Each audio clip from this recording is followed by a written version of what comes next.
Continuación, segundo capítulo de Rodrigo de Leza y Murillo. Pasado el peligro, fue en busca de las ovejas, con otra preocupación ahora. Si perdía alguna, tendría que explicarle lo sucedido a sus padres, dándole así veracidad a la acusación que su vecino le haría a estos en cuanto arribara a Villatagote. Algo de lo que estaba completamente segura de que no tardaría en suceder. Ellos no eran de armas tomar como ella. La regañarían. Que el señor Pedro apaleara a los animales no justificaba la venganza del boquete en la pared.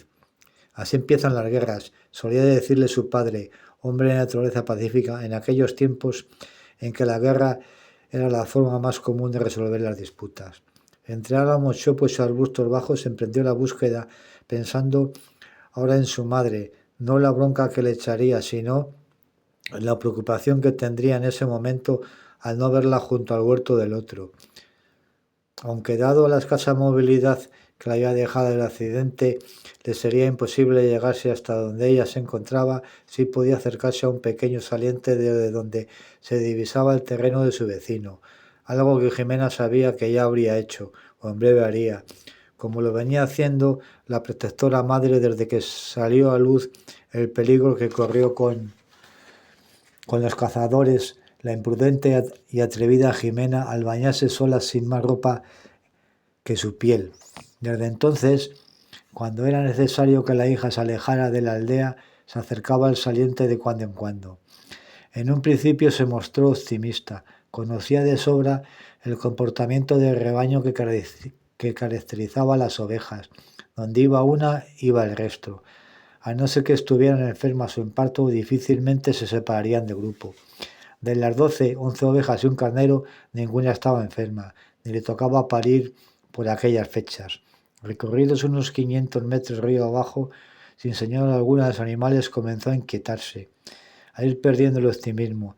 Se detuvo un par de minutos con el oído en alerta, pero fue en vano, pues no oyó balido alguno ni movimiento de maleza que le indicara que se encontraban cerca. Reanudó la marcha buscando pensamientos positivos que le alejaran la creciente preocupación, pero encontró todo lo contrario. Aunque era difícil que se perdieran, pues como animales tienen el sentido de orientación mucho más desarrollado que el de los humanos, dado que el río era una fuente común de alimento, era frecuentado por todo tipo de gentes. Aunque difícil sería que se perdieran, fácil que algún necesitado se adueñara de ellas, excusándose de que las había encontrado abandonadas. Un raposo despistado que se encontró, que a poco no se choca con ella, le trajo a la mente otro peligro, no el de un animal de la misma especie, sino uno más grande y peligroso, lobos. No eran de hábitos diurnos, pero algún espécimen solitario que hubiera sido expulsado de la manada, necesitando así alimento, podría andar merodeando en busca de una oportunidad como la que le había brindado las ovejas de Jimena, huyendo en solitario, alejándose del amparo de su dueña. Lobos u osos, que también podía darse el caso.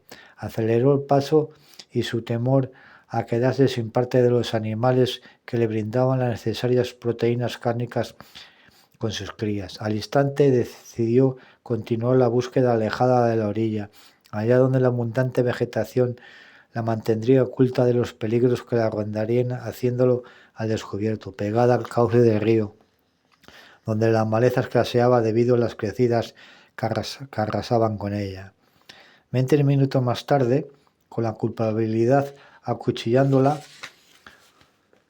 hasta el extremo de que las lágrimas comenzaron a brotarle descontroladas, se dio por vencida. Agotada y desolada, se dejó caer junto al tronco de un álamo, jurándose que nunca más se dejaría llevar por la venganza. De no haberse dejado llevar por ella, derribando las piedras del huerto del señor Pedro, no la habría perseguido y los animales huyeron de estampida. Ahora se encontraría lamentándose lejos de su aldea, al menos 4 kilómetros río abajo, desde donde se veía otra población, en lo alto de un promontorio, al otro lado del cauce de Juera. En la vida se había alejado tanto de Villatagote. Al venir a la mente su madre, se la imaginó bajando en su búsqueda, cayéndose pendiente abajo y quedándose inmóvil sin poder levantarse. Se incorporó para comenzar a correr hacia su aldea ciega de preocupación.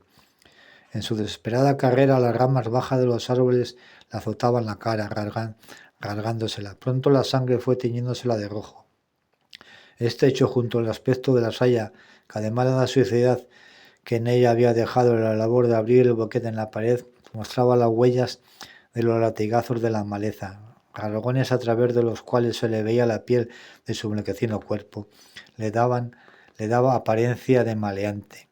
Reaccionó al notar el sabor dulzón de la sangre que le brotaba de los azotados labios. Se detuvo.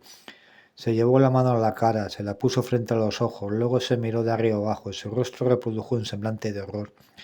La visión de su madre inmóvil en el suelo, que le reprodujo la mente torturada por la preocupante situación en la que se encontraba, le había secuestrado la realidad que ahora sus ojos terminaban de liberar, dándole una bofetada de eso mismo, de realidad, de aterradora realidad.